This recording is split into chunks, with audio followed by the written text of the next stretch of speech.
제가 이 하나성목교회까지 사역한 곳이 이제 4곳인데요. 사역하는 곳마다 이제 특별한 일이 좀 있었습니다. 제가 전에도 말씀드렸지만 제가 모교회에서 바로 이제 사역을 했는데 거기서 이제 우리 첫째 세연이를 낳았죠. 제가 낳은 건 아닙니다. 우리 아내가 세연이가 태어났습니다. 정확한 표현, 저에게는 세연이가 태어났습니다. 두 번째 교회에서는 우리 둘째가 태어났어요. 은유가 태어났습니다. 세 번째 교회에서는 이래가 태어났습니다. 여기가 네 번째 교회입니다. 그럼 어떤 일이 있을까요? 넷째가 그럴 일은 없을 것 같습니다.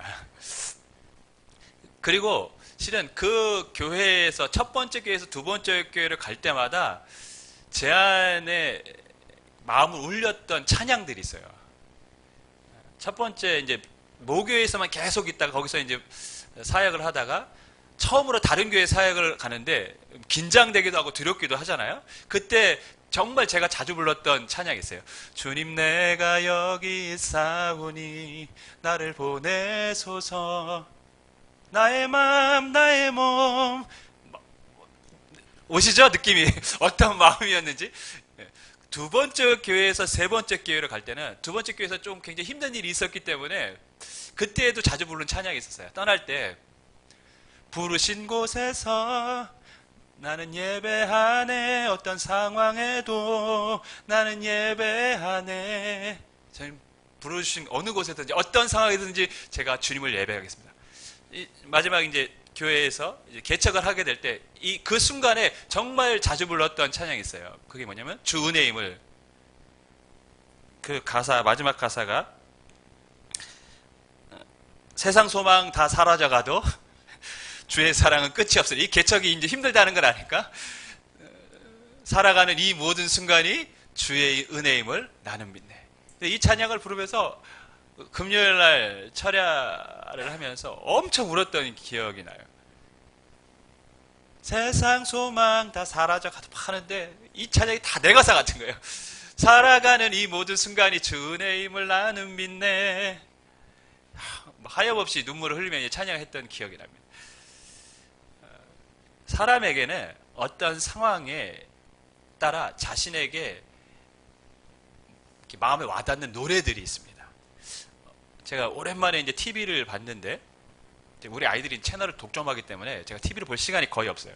근데 아이들이 월요일 날 이제 아이들 학교 가면 제가 가끔 TV를 보면서 뭔가 재밌는 거 없나 스트레스 해소 겸 하고 이렇게 보는데 여자 배우들인지 뭐 나와서 얘기를 하는데 남편과 결혼하게 된 과정에 대해서 얘기를 합니다. 근데 헤어졌대요. 한번 헤어졌는데 제가 여자 배우 이름도 모르겠어요. 근데 그 배우가 하는 얘기가 헤어졌는데 그때에 모든 그 이별 노래들이 다 자기 얘기를 하는 것 같다라는 거죠. 가수들이 부르는 그 이별의 노래들이 다 자기의 마음을 담아 얘기하는 것 같아서 너무 많이 듣고 울었다 이런 얘기를 하더라고요. 그래서 그냥 굉장히 공감이 가는 말이었습니다. 사람들은 어떤 상황에 따라 자신에게 맞는 노래들이 있고 자신의 마음에 와닿는 노래 있고 자주 부르는 노래가 있습니다. 힘들고 어려울 때는 격려하는 노래들이 마음에 와닿습니다. 이별을 했을 때는 이별의 노래가 마음에 와닿습니다. 오늘 우리가 읽은 사무엘하 22장은 다윗의 노래입니다. 실은 시편 18편에도 동일하게 기록된 내용입니다. 다윗의 노래, 당연히 다윗의 마음이 이 안에 상황이 담겨져 있습니다. 다윗이 어떤 마음으로 이 노래를, 이 시를 지었을까요? 우리가 한번 살펴보기를 원합니다. 왜냐하면 우리 일생에 대한 아주 중요한 메시지를 이 노래 안에 다윗이 전해주고 있기 때문입니다. 저는 이 다윗의 노래를 광야에서 부른 노래라고 말하고 싶습니다. 다윗이 편안한 때 부른 노래가 아니라 굉장히 어려운 과정을 겪고 난 뒤에 부른 노래입니다. 광야는 어떤 곳입니까, 여러분? 광야는 아주 고통스러운 곳이에요. 낮에는 뜨거운 햇살, 모래바람, 밤에는 추위, 맹수의 위협이 있는, 먹을 것도 없고 마실 것도 없고 더위가 있고 그런 고통이 있는 것이 광야입니다. 광야는 사람이 없고 외로운 곳이며 여러 가지 단절된 곳이기도 합니다. 그래서 광야는 힘든 곳입니다. 이 노래는 다윗이 좋을 때 쓴 것이 아니라 굉장히 어려울 때 쓴 시입니다. 시편에 보면, 오늘 본문에도 나오죠. 1절에도 보면 여호와께서 다윗을 모든 원수의 손과 사울의 손에서 구원하신 그날에 다윗이 이 노래의 말씀으로 여호와께 아뢰어. 그러니까 다윗의 인생에 쉬운 일, 편안한 일만 있었던 것이 아닙니다. 다윗의 인생에는 굉장히 고된 일, 고통스러운 순간이 많았습니다. 사울에게 쫓겨다녔고, 자신의 아들 압살롬에게 쫓겨다녔고, 수많은 블레셋 대적들과 싸워야 됐고, 원수들의 그런 위협을 받고 살아왔던 인생이 다윗의 인생입니다. 죽을 고비를 수차례 넘겼습니다. 도망치고 피해 다니는 그 세월이 굉장히 깁니다. 짧지 않습니다. 그 모든 인생의 순간을 거쳐가면서 지금 다윗이 하나님께 노래를 부르고 있습니다. 광야에서 부르는 노래입니다. 우리 인생에는 광야의 인생이 있습니다. 우리 인생 다 순탄하지 않습니다. 아니, 제가 보면요, 물이 흐르고 먹을 것이 풍족한 가나안 땅에 있는 삶보다 실은 더 힘들고 고달프다고 느껴지는 광야의 세월, 기간이 더 긴 것이 어쩌면 우리의 인생일지 모르겠습니다. 그렇게 생각되지 않으십니까? 배고프고 사는 것이 힘들다고 느껴지고 외롭다고 느껴지는 때가 실은 우리의 인생의 매 순간마다 찾아옵니다. 아마 지금 어떤 분에게는 이 순간이 광야에 있는 것과 같은 그런 느낌일 수도 있습니다. 불안하고 힘들고 내가 무엇을 해야 될지 모르는 그러한 안타까운 마음으로, 초조한 마음으로 이 땅을 살아가고 있을 수도 있습니다. 광야는 힘든 곳이고 죽음의 위협이 있는 곳입니다. 하지만 광야에 또 다른 특징이 있어요. 그 광야는 저주의 장소가 아닙니다. 광야는 하나님의 임재를 경험하고 하나님을 만나는 곳이며 우리의 영성이 깊어지는 곳이고 하나님을 의지하는 법을 배우는 곳이 광야입니다. 그래서 광야는 힘들지만 또 다른 기대감이 있는 장소입니다. 이스라엘 백성들은 광야에서 수없이 많은 하나님의 이적들을 경험했습니다. 만나를 경험했습니다. 외출하기를 경험했습니다. 구름기둥과 불기둥으로 인도하시는 하나님을 경험했습니다. 광야는 고달픈 곳이지만 하나님을 만날 수 있는 장소입니다. 다윗은 사무엘에게 기름 부음을 받고 왕이 될 거라고 말했지만 십몇 년 동안을 광야에서 살았어요. 고달픈 인생을 살았습니다. 그 후에 왕이 됐습니다. 요셉은 어떻습니까? 요셉도 하루아침에 애굽의 종으로 팔려갔어요. 광야의 인생이 시작된 것입니다. 근데 그 광야의 인생을 지난 후에 애굽의 총리가 됐고 가족과 민족을 구할 수 있는 사람으로 하나님 앞에 쓰임받았습니다. 모세도 그랬습니다. 이집트의 왕자로 40년간 살았지만 나머지 40년, 그 뒤에 40년 어땠습니까? 광야에서 도망자로 양이나 치면서 살아야 되는데 그 광야에서 하나님을 만나고 이스라엘을 인도하는 영적인 지도자로 세움을 받았습니다. 하나님께서 사용하신 사람들은 거의 대부분을 다 광야의 인생을 살았습니다. 세례 요한도 광야에 외치는 자였습니다. 광야에서 외치는 자. 왜 하나님은 광야의 인생길을 걷게 하셨을까요? 왜 광야의 인생을 살아가는 사람들을 하나님은 쓰시는 것일까요? 하나님이 사람들을 광야의 길에 두시는 목적이 있습니다. 첫 번째는 하나님을 의지하는 법을 알도록 하기 위함입니다. 7절 말씀인데요. 우리 7절 말씀 우리 같이 읽겠습니다. 시작.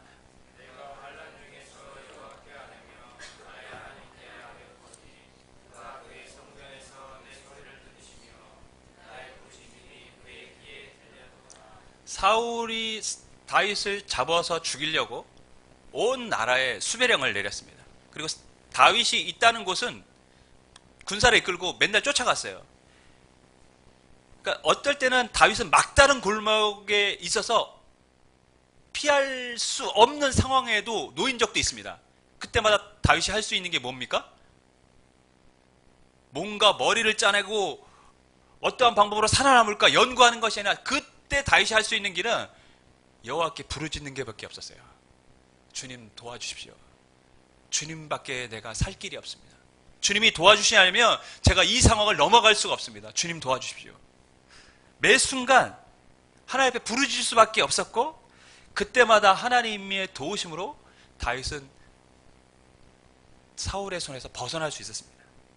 그래서 다윗은 하나님을 고백할 때 나의 산성이시오, 피할 바위시오, 피난처시오, 이런 식으로 하나님을 노래하고 하나님은 나에게 이런 분이라고 고백을 했습니다.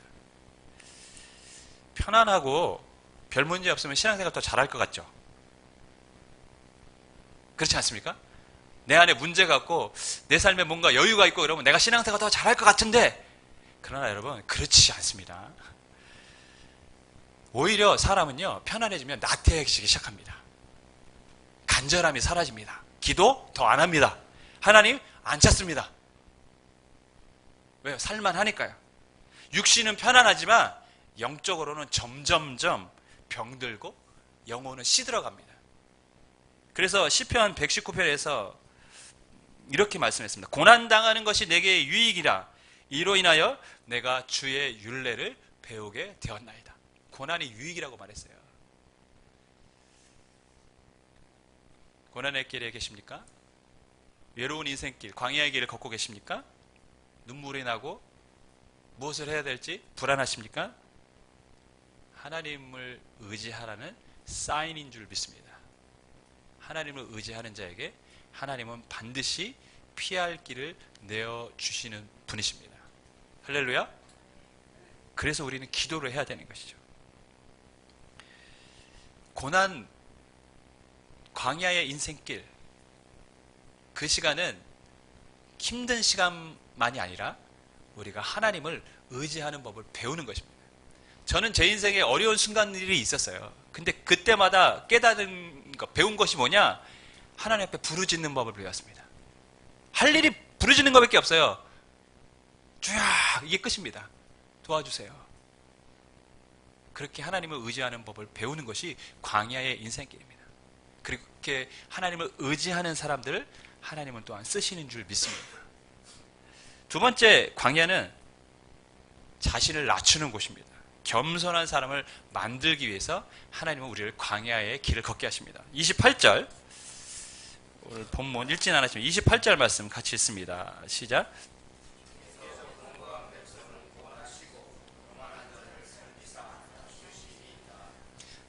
성경에는 수도 없이 반복되는 여러 가지 이제 주제들이 있는데, 그 중에 하나가 하나님은 교만한 자를 낮추시고 겸손한 자를 높이신다는 말씀입니다. 굉장히 반복되어지는 말씀입니다. 노키 산맥에 가면 해발 3,000m에 제가 가보진 않았지만 일명 무릎 꿇는 나무가 있다고 합니다.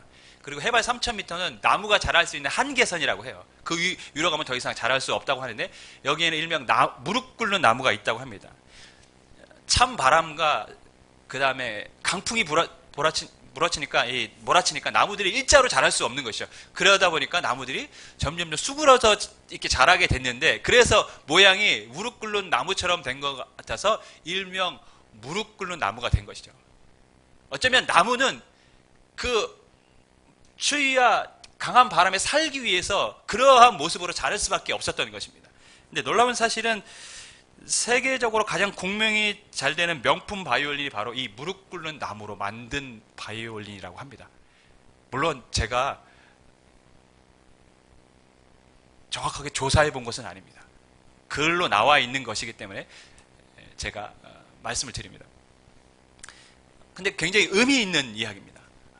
세찬 바람과 고난을 견딘 나무가 더 좋은 공명을 낸다라는 것이죠. 모든 고난과 인생의 아픔을 겪은 자만이 실은 아름다운 소리를 내는 명품 그리스도인으로 세워지는 줄 믿습니다. 그래서 고난은 유익한 것입니다. 하나님은 낮은 자를 통해서 일하십니다. 하나님은 낮은 자를 통해서 일하십니다. 하나님은 광야라는 것에서 그래서 우리를 낮추시고 고난이라는 과정을 통해서 우리를 겸손하게 하시고 하나님을 붙잡게 하시며 하나님을 의지하도록 우리를 만드십니다. 고난은 힘든 것이고 광야는 외로운 길이지만, 외로운 곳이지만, 그 시간은 또한, 그 장소는 또한 우리를 명품 그리스도로 만드는 과정이 되는 줄 믿습니다. 믿으십니까? 그 하나님을 기대하시기를 주님의 이름으로 간절히 축원하겠습니다. 세 번째, 광야는 우리를 더 깊은 영성을 가진 사람으로 만드는 곳입니다. 괴테의 시에 이런 말이 있습니다. 눈물과 함께 빵을 먹어본 일이 없고 단 한 번이라도 외로운 밤을 눈물로 지새운 적이 없는 사람아, 그대는 정녕 찬상의 높은 힘을 알지 못하고, 라고 괴테가 시를 쓴 적이 있어요. 그래서 우리가 흔히 눈물 젖은 빵을 먹지 않은 사람은 인생을 논하지 말라, 이런 말이 있습니다. 그러니까 괴테의 시에 이 인생의 고난을 겪어보지 않은 사람들은 인생의 고귀한 생각과 말을 할 수 없다라는 것이죠. 즉 고난을 겪은 사람만 그러한 말을 할 수 있다라는 것입니다. 그런 경험이 있기 때문에 고난을 통해서 사람은 깊어지고 사람의 생각이 더 넓어진다고 괴테는 말한 것입니다. 군대를 갔다 오지 않은 사람은 군대에 대한 이야기를 할 수가 없습니다. 애를 낳지 않은 사람은 산모의 고통을 알 수가 없습니다. 자녀를 길러본 적이 없는 사람은 자녀를 양육하는 데의 어려움을 논할 수가 없습니다. 실은 그 모든 과정을 겪어야만 인생을 논할 수가 있는 것이죠. 그래서 여자들이 늘 하는 말, 여자들은 언제 어른이 됩니까? 여자들은 시가고 애를 낳아야 어른이 됩니다. 그래야 엄마의 마음을 그제서야 압니다. 자기가 아이를 양육하면서, 아, 엄마가 나를 이렇게 양육했구나. 다윗은 시편에 굉장히 많은 시를 기록을 했습니다. 근데 여러분, 그 많은 시들의 대부분이 다윗의 다 고난의 과정들을 겪으면서 썼던 시입니다. 우리가 생각하는 시는 여유가 있을 때 이렇게 쓰는 시 같지만, 우리 은유의 꿈이 바뀌었어요. 첫 번째 꿈은 동물 사육사였는데 요즘 바뀌었습니다. 책을 많이 읽어요. 그래서 제가 칭찬해 줬어요. 너는 책을 많이 읽고 글에 대해서 이해력이 좋은 아이니까 그게 너 장점이다. 그랬더니 아빠, 그럼 저는 꿈을 바꿀게요. 저는 시인이 될래요. 시인이 돼. 지금은 꿈이 시인입니다. 아빠, 저는 시인이 될래요. 제가 돈 안 된다고 하지 말라고 했습니다. 시인이 될래요. 다윗은 수많은 시를 썼어요. 근데 다 인생의 그 어려운 과정을 겪으면서 쓴 시들입니다. 그의 고난이 그의 영적인 깊이를 더해갔던 것이죠. 하나님을 더 깊이 만나게 했고 하나님을 더 깊이 알아가도록 했던 것이 실은 고난의 과정이었습니다. 그가 왜 이스라엘의 가장 위대한 왕이 될 수 있었느냐? 저는 단연코 그가 고난의 세월을 보냈기 때문이라고 믿습니다. 더 하나님을 고난의 과정을 통해서 배우게 된 것입니다. 고난은 힘든 시간이지만 실은 고난은 우리의 영성에 더 깊어지는 시간이 되는 줄 믿습니다. 다윗이 부른 노래는 광야에서 부른 노래입니다. 또한 다윗이 부른 노래는 오늘 설교의 제목처럼 인생의 노래, 일생의 노래입니다. 이 시는 원래 다윗의 왕이 된 지 초창기에 초반에 기록된 시입니다. 하지만 다윗은 오늘 본문에 나와 있는 하나님이 어떤 분이신가에 대한 고백을 그의 평생에 계속해서 동일한 고백들을 해왔어요. 그러니까 이 고백은 초창기에만 했던 고백이 아니라 그의 마지막에도 늘 같은 고백을 했습니다. 하나님은 나의 피난처시고 나의 산성이시며 나의 바위시며 나의 목자시며 나를 원수들의 손에서 구원하시는 분이십니다. 그래서 사무엘서에서는 이 다윗의 이 시를 사무엘 22장 다윗의 인생의 마지막 부분에 기록을 하고 있습니다. 어떤 메시지를 주고 싶었는지 아십니까? 이 시가 다윗의 초반에 기록된 시이긴 하지만 사무엘서 입장에서 보면 이 시는 다윗의 인생의 고백과 같은 시라는 것이죠. 그래서 다윗의 인생의 마무리하는 시점에서 이 다윗의 시를 기록을 하고 있습니다. 이 시가 다윗의 인생의 시입니다. 일생을 돌아보면서 하나님 앞에 부른 노래가 바로 이 노래입니다. 어떻게 하나님을 노래했습니까? 우리 다시 한번 본문 말씀 2절 3절 말씀 우리 같이 읽겠습니다. 시작.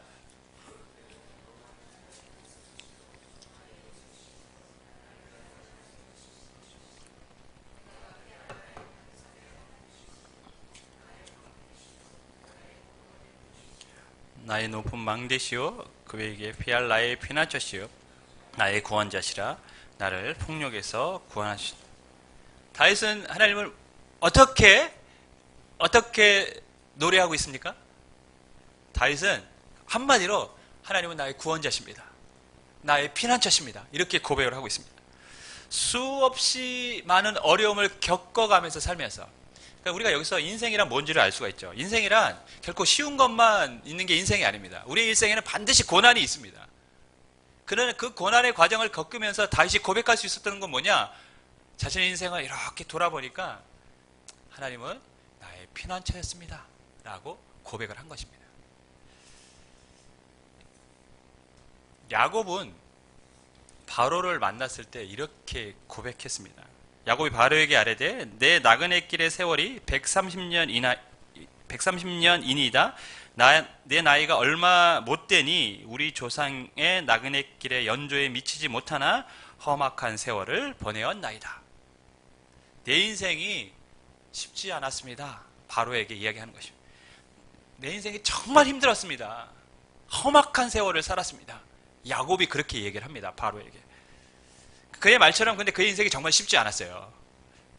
누군가를 속이고 또 속고 살기 위해 도망치고 스스로 뭔가를 잃어보겠다고 아둥바둥거리며 살았던 것이 실은 야곱의 인생. 그러다가 엄청난 고난도 당하고 자기네 사랑하는 아들이 죽은 것으로 알고 오랫동안 세월을 보내야 됐던 것이 야곱의 인생입니다. 인생은 실은 우리가 기대하는 것만큼 때때로 아름답지 않을 때가 있어요. 고난이 있고 고통이 있고 그리고 야곱처럼 내 인생이 참 힘들다라고 고백하는 사람들도 그래서 많이 있습니다. 근데 중요한 것은 우리의 인생이 그렇게 끝나지 않는다는 것이죠. 야곱은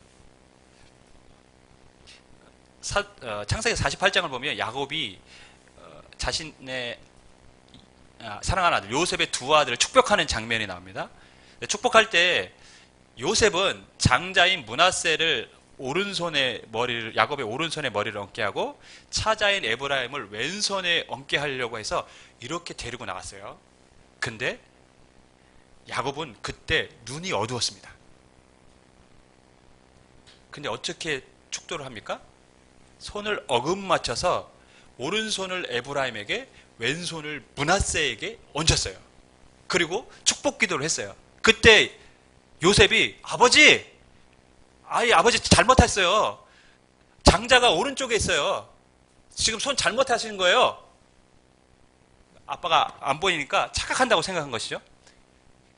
그때 야곱이 뭐라고 했냐면 아들아 나도 안다. 나 알고 있다. 지금 내가 오른손에 에브라임을 얹었고 왼손에 므낫세를 얹은 거 알고 있다. 근데 이게 하나님의 뜻이다. 눈은 어두웠어요. 그의 육신은 점점점 이제 나이가 들어서 쇠퇴해 갔습니다. 하지만 마지막 때 그의 영성은 그가 두 눈으로 볼 때보다 더 좋았습니다.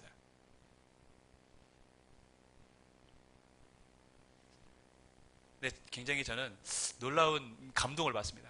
두 눈으로 세상을 보고 세상에 집착할 때는 그의 영성은 바닥이었는데 두 눈을 감고 하나님만 바라봤을 때 그의 영성은 더 살아있었고 깨어 있었습니다.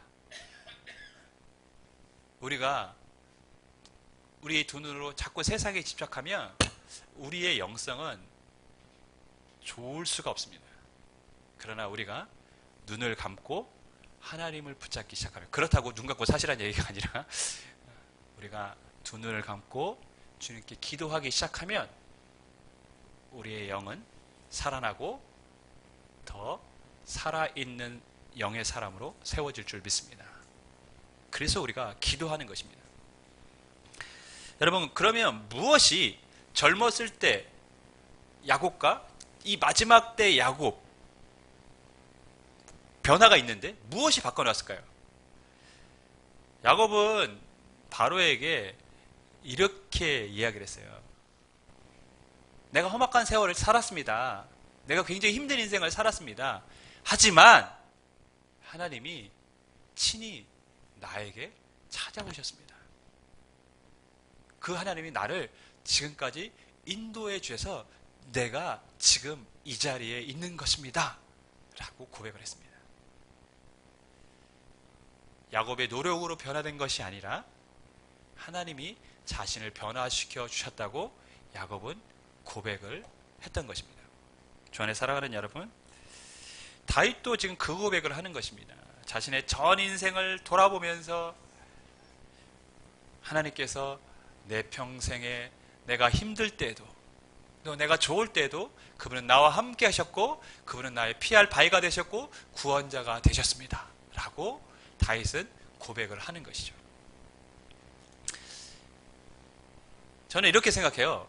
이 노래가 지금 다윗이 하나님을 향해 부르는 노래지만 어떤 면에서 보면 하나님께서는 다윗의 인생에 함께 하셔서 이 노래를 하나님께 부르도록 하신 것입니다. 즉 하나님을 찬양하도록 다윗의 인생 가운데 하나님이 함께해 주신 것입니다.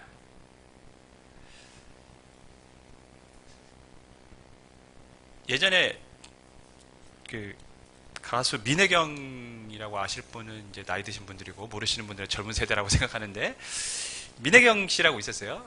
그분이 히트신 노래 중에 내 인생은 나의 것, 내 인생은 나의 것, 그냥 나에게 맡겨주세요. 뭐 이런 가사가 돼요. 그냥 내버려 두세요. 내 인생인데 Don't touch me. 뭐 건드리지 마라. 내 인생인데 내가 알아서 하겠다. 간섭하지 마라. 이런 이야기입니다. 근데 틀린 말입니다. 우리의 인생은 하나님의 것입니다. 하나님 손에 달려 있습니다. 하나님이 이끌어 가십니다. 결국에 하나님이 우리를 하나님이 원하시는 모습으로 바꾸어 놓습니다. 우리의 인생은 나의 것이 아니라 우리의 인생은 하나님의 것인 줄 믿습니다. 한 번 살아가는 삶입니다. 그래서 사람들은 우리의 인생을 뭐라고 얘기합니까? 일생이라고 얘기합니다. 한 번밖에 없는 삶이라는 것이죠. 한 번밖에 없는 삶. 고난이 없으면 얼마나 좋겠습니까? 이 한 번뿐인 인생에 왜 고난이 있을까요? 편하게 살다가 가면 좋을 텐데. 근데 하나님은 우리를 고난, 광야의 자리로 밀어 넣으십니다. 하나님을 만나고 하나님을 의지하고 우리를 더 깊은 영성의 소유자가 되는 명품 그리스도인으로 만들고 싶으셔서 하나님은 우리를 광야로 밀어 넣으십니다. 저는 이 설교를 준비하면서 내 일생의 노래는 뭘까? 이런 생각을 해봤어요. 또한 제가 좋아하는 찬양 중에 하나님의 은혜라는 찬양이 있어요. 나를 부르시니가. 가사가 뭐죠? 나를 지으시니가 하나님, 나를 부르시니가 하나님, 나를 보내시니도 하나님, 나의 나 된 것은 다 하나님의 은혜라. 저는 이 찬양을 굉장히 좋아하는데, 사도 바울이 만약에 그 시대에 이 곡이 있었다면 아마 사도 바울은 자신의 일생의 노래가 이 곡이 아니었을까 하는 생각이 들었어요. 왜냐하면 사도 바울은 평생에 늘 뭐라고 얘기했습니까? 나는 하나님의 은혜 때문에 여기에 있다. 나의 나 된 것은 하나님의 은혜다.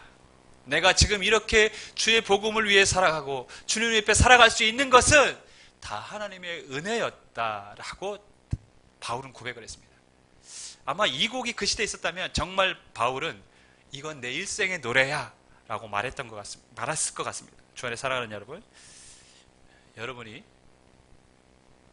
부를 일생의 노래는 무엇입니까? 전 여러분에게 그런 노래가 있기를 간절히 소망합니다.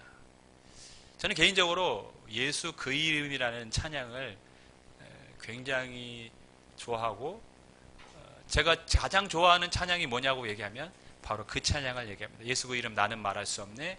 그 이름 속에 있는 비밀을, 그 이름 속에 있는 사랑을, 그 사랑을 말할 수 없어서 그 풍부한 표현 못해서 비밀이 되었네. 그 이름, 사람들 그 이름 건축자의 버린 돌처럼 버렸지만 내 안에 숨겨진 새겨진 그 이름은 아름다운 보석. 저는 예수 그리스도의 그 이름을 잊을 수가 없고 제 안에 평생 제가 불러야 될 노래라고 자랑해야 될 이름이라고 저는 생각하고 살아갑니다. 그래서 그 찬양은 제 일생의 노래처럼 생각합니다. 여러분, 우리가 광야의 이 세월을 살아간다면 우리는 광야에서 노래를 불러야 됩니다. 왜냐하면 그 광야에서 하나님은 우리를 인도하시기 때문입니다. 또 우리의 일생의 마지막에 우리가 부를 노래가 있어야 됩니다. 우리의 지나간 추억의 인생의 삶을 추억하면서 하나님의 은혜가 나에게 있었고 하나님은 이런 분이셨다 라고 고백할 수 있는 우리의 일생의 노래가 저와 여러분에게 있기를 주님의 이름으로 간절히 축원하겠습니다.